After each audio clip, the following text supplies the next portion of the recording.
2, todos los valores también satisfacen la inecuación.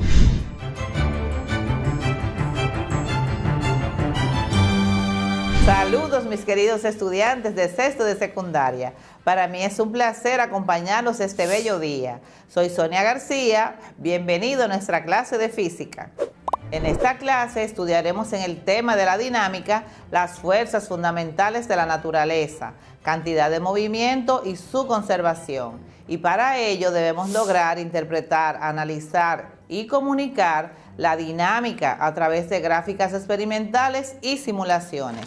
Vamos a reconocer las características de las fuerzas responsables de los diferentes movimientos de un objeto y la aceleración que producen y la cantidad de movimiento. Para poner en práctica lo aprendido, solucionaremos problemas y aplicaremos estrategias donde se comprueban las leyes de Newton. Presta atención a estas informaciones. En la naturaleza existen 4 fuerzas básicas, también llamadas fuerzas fundamentales de la naturaleza. No se pueden explicar en función de otras fuerzas básicas y son la gravitatoria, electromagnética, nuclear fuerte y nuclear débil.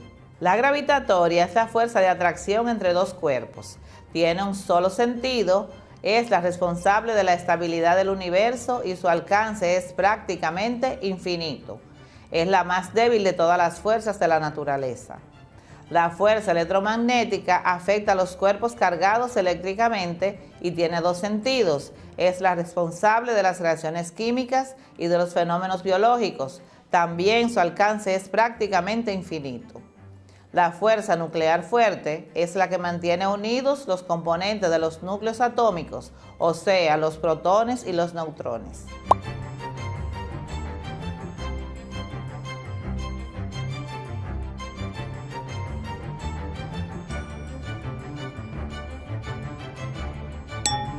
La fuerza nuclear débil es la responsable de la desintegración de ciertas partículas inestables, o sea, cuando las partículas se transforman en otras más ligeras, origina algunos procesos radiactivos como la desintegración beta.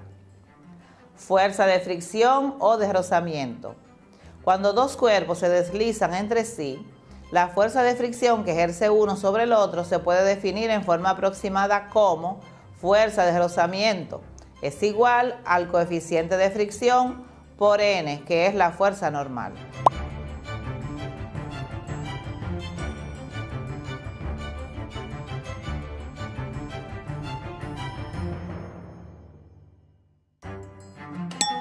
O sea, la fuerza que cada cuerpo ejerce sobre otro, en dirección perpendicular a la superficie de contacto. Siempre se opone al movimiento. Ejemplo, si un cuerpo se trata de mover hacia la derecha, la fuerza de fricción aparece hacia la izquierda y viceversa. Si el cuerpo se trata de mover a la izquierda, la fuerza de fricción aparece hacia la derecha. Revisemos la siguiente imagen para entender la fuerza de fricción. En el siguiente gráfico tenemos 3 cuerpos, uno está en reposo. El número 2 se desplaza hacia la derecha, mostrando su fuerza normal, mientras que en la parte de abajo se nota la fuerza de fricción que va hacia la izquierda. En el cuerpo número 3 tenemos que la masa se desplaza hacia la izquierda, mientras que su fuerza de fricción en la parte de abajo se desplaza hacia la derecha. Analicemos un ejemplo. Un avión de 6.000 kilogramos de masa aterriza trayendo una velocidad de 500 kilómetros por hora y se detiene después de 10 segundos de andar en la pista. ¿Cuánto vale el total de su fuerza de rozamiento que hace posible que se detenga? Mientras aterriza el avión, a la única fuerza que está sometida es a la fuerza de rozamiento, que son varias, pero hablamos de la resultante de todas estas fuerzas. Según la segunda ley de Newton, la fuerza de rozamiento es igual a masa por aceleración. Veamos. Aquí tenemos los datos de nuestro ejercicio. Dijimos que la masa es de 6.000 kilogramos, su velocidad inicial de 500 kilómetros por hora, velocidad final 0 kilómetros por hora porque el avión se detiene, y el tiempo de 10 segundos. Nos piden que calculemos la fuerza de rozamiento que hace aterrizar el avión. La operación tenemos que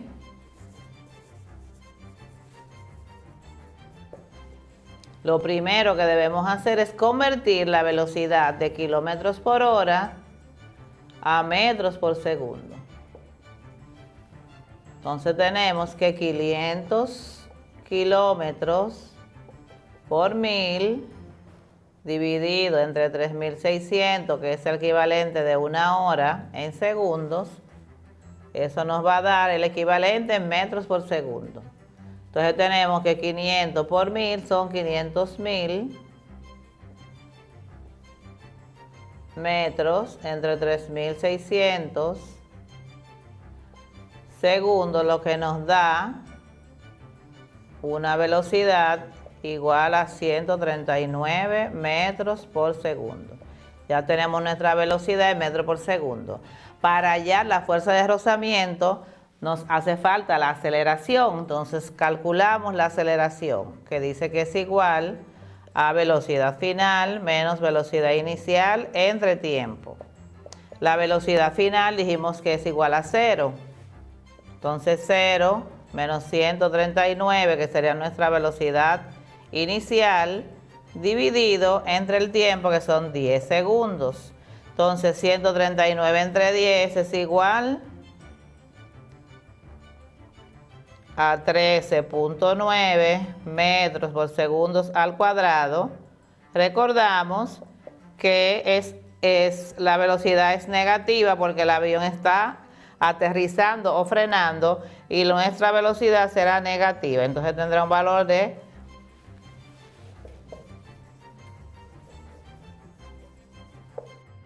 nuestra aceleración a 13.9 metros por segundo al cuadrado. Ahora calculamos la fuerza de rozamiento.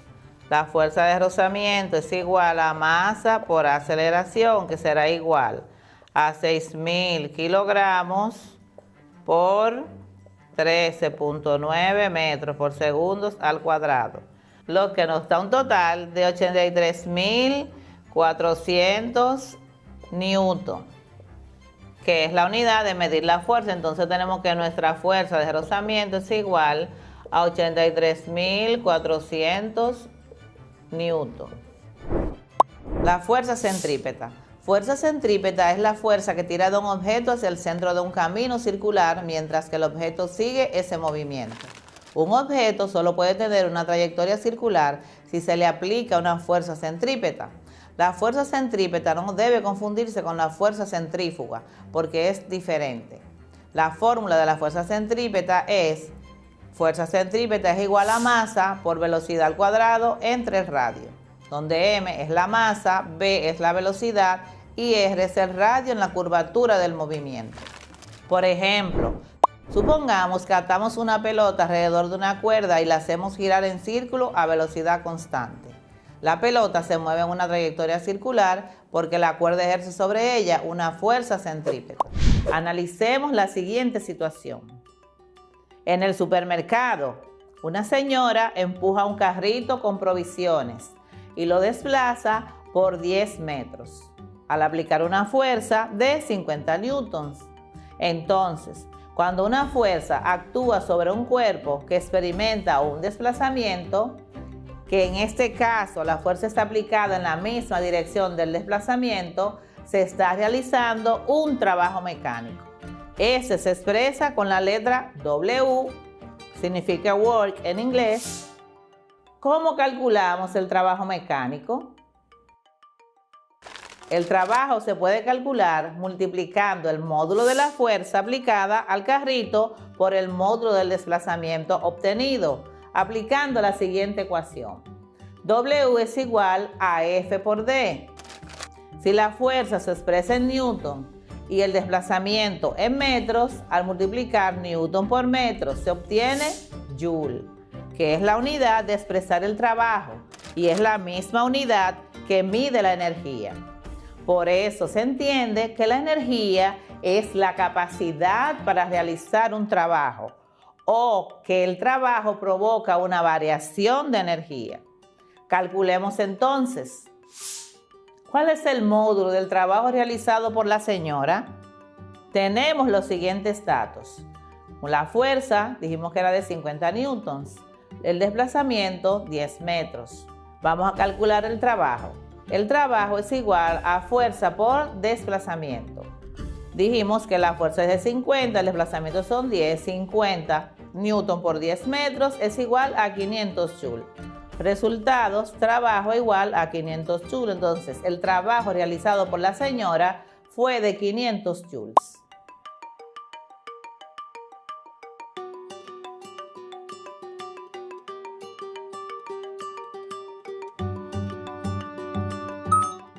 Muy fácil, ¿verdad? En nuestra vida diaria realizamos muchas actividades relacionadas con la física, sin darnos cuenta, pero es momento de seguir aprendiendo más sobre este fascinante mundo. Presta atención a estas importantes informaciones. ¿Cómo definiríamos el trabajo mecánico? En mecánica, el trabajo efectuado por una fuerza aplicada sobre una partícula durante un cierto desplazamiento se define como la integral del producto escalar del vector fuerza por el vector desplazamiento. El trabajo es una magnitud física escalar y se representa con la letra W. Su fórmula es W igual a F por D por el coseno del ángulo, donde F es la fuerza aplicada, D es el desplazamiento experimentado y coseno del ángulo es el coseno del ángulo formado entre la dirección de la fuerza aplicada y la dirección del desplazamiento. Se mide en joules. Escribe en tu cuaderno 5 situaciones de tu vida diaria donde realices trabajo mecánico.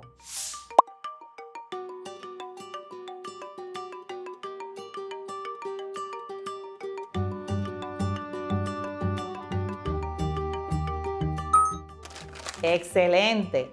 Entonces, piensa, siempre que se aplica una fuerza, ¿se realiza trabajo?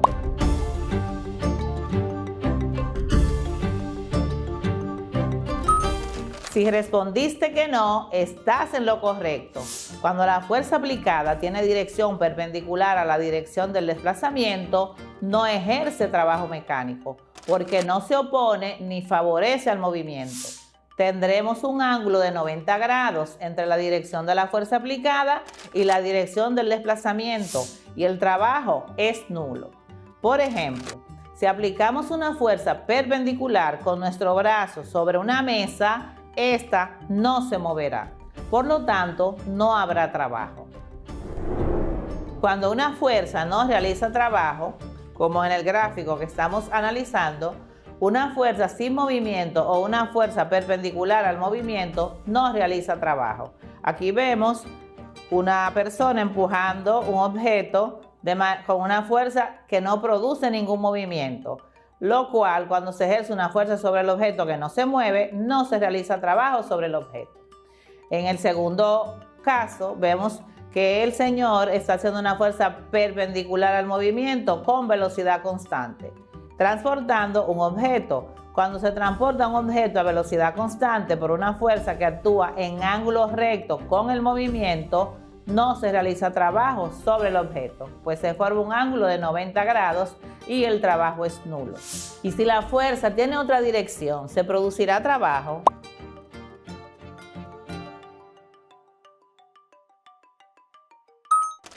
Si tu respuesta es afirmativa, muy bien. Tenemos dos casos, trabajo positivo o trabajo negativo, dependiendo del ángulo que formen el vector desplazamiento y el vector fuerza. A. Si la fuerza actúa en la misma dirección o de manera que favorece el desplazamiento, o si sobre una partícula actúan varias fuerzas y queremos calcular el trabajo total realizado sobre esta partícula, entonces F representa el vector resultante de todas las fuerzas aplicadas y realiza un trabajo positivo. Su ángulo es mayor que 0 y menor que 90 grados. Por ejemplo, si empujamos una caja en la misma dirección del desplazamiento, se calcula con las ecuaciones siguientes. W es igual a F por D por el coseno del ángulo. O también W es igual a F por D si no nos dan el ángulo. Ejemplo, sobre un cuerpo actúa una fuerza de 120 newtons, formando un ángulo de 34 grados con la horizontal. Si el cuerpo se desplaza a una distancia de 20 metros, hallar el trabajo que actúa sobre el cuerpo. Datos. Tenemos una fuerza de 120 newton, el ángulo de 34 grados y el desplazamiento de 20 metros. Tenemos que calcular el trabajo realizado sobre el cuerpo. Usando la fórmula del trabajo, W es igual a F por D por el coseno del ángulo. Dándole valores tenemos que W es igual a 120 newton por 20 metros por el coseno de 34 grados, lo que es lo mismo 120 por 20 metros por 0.829, que es el coseno de 34 grados, lo que nos da un resultado de 1989.7 joules. Si la fuerza actúa en dirección opuesta al desplazamiento, se realiza un trabajo negativo y tiene un ángulo de 180 grados. Por ejemplo, si queremos detener un cuerpo en movimiento, debemos aplicar una fuerza en sentido opuesto al desplazamiento del mismo. Y la fuerza es antiparalela al desplazamiento. Calculamos con la siguiente ecuación. W es igual a menos F por D. Practiquemos. Sobre un cuerpo de 10 kilogramos actúan las fuerzas según indica la figura. Tenemos en el gráfico una masa de 10 kilogramos a la cual actúa una fuerza de 30 newtons hacia el este, o F mayúscula. Tenemos otra fuerza, F minúscula, de 10 newtons hacia el oeste o hacia la izquierda, lo que produce un desplazamiento de 20 metros. Halla el trabajo que hace la fuerza F mayúscula, halla el trabajo que hace la fuerza F minúscula y halla el trabajo total que actúa sobre el cuerpo. F mayúscula 30 newtons, F minúscula 10 newtons, desplazamiento 20 metros. Hallar el trabajo hecho por la fuerza F mayúscula, que es igual a 30, hallar el trabajo hecho por la fuerza F minúscula, que es igual a 10 newtons, y hallar el trabajo total. Operación. Usando la fórmula del trabajo, W igual a F por D por el coseno del ángulo. Aquí el ángulo entre F mayúscula y D es 0 grados. Por lo tanto, esta fórmula se reduce a W F mayúscula es igual a F por D, lo que será igual a 30 newton, que es el valor de F mayúscula, por el desplazamiento, que son 20 metros, lo que nos da un valor de 600 joules. Para el trabajo de F minúscula tenemos que la fórmula del trabajo es W igual a F por D por el coseno del ángulo. Aquí el ángulo entre F minúscula y D es de 180 grados. El coseno de 180 es igual a 1. Por lo tanto, esta fórmula se reduce a trabajo de F minúscula es igual a menos F por D, lo que es igual a menos 10 por 20, que nos da un resultado de menos 200 joules. Para hallar el trabajo total, sumamos el trabajo hecho por la fuerza F mayúscula más el trabajo hecho por la fuerza F minúscula, que es igual a 600 joules menos 200 joules, que nos da un resultado de 400 joules, que sería el valor del trabajo total. Resultados. El trabajo hecho por la fuerza F mayúscula es de 600 joules. El trabajo hecho por la fuerza F minúscula, menos 200 joules. El trabajo total, 400 joules. Luego de realizar estos ejemplos, ahora analicemos el trabajo de manera gráfica. Trabajo por fuerzas constantes. En el siguiente gráfico tenemos una fuerza de 130 newtons que produjo un desplazamiento de 3 metros. Podemos representar gráficamente el módulo de una fuerza que realiza trabajo sobre un objeto en función de la posición del cuerpo. Por ejemplo, consideremos la fuerza de 130 newtons que vimos en el gráfico de arriba, que produce un desplazamiento de 3 metros. Entonces, su posición inicial vale 0 y por ello la posición final es igual al desplazamiento. En el caso anterior, la fuerza es constante y podemos observar que el trabajo es igual a la componente de la fuerza en X por la variación de X. que es simplemente el área del rectángulo sombreado en la figura. W es igual a 130 newton por 3 metros, que es igual a 390 joules. Para fuerzas variables, en este gráfico, el trabajo se calcula según la figura sombreada y usando la fórmula correspondiente al área, que en este caso será un triángulo, y es igual a W igual a base por altura partido 2, donde la altura representa la fuerza y la base es el desplazamiento.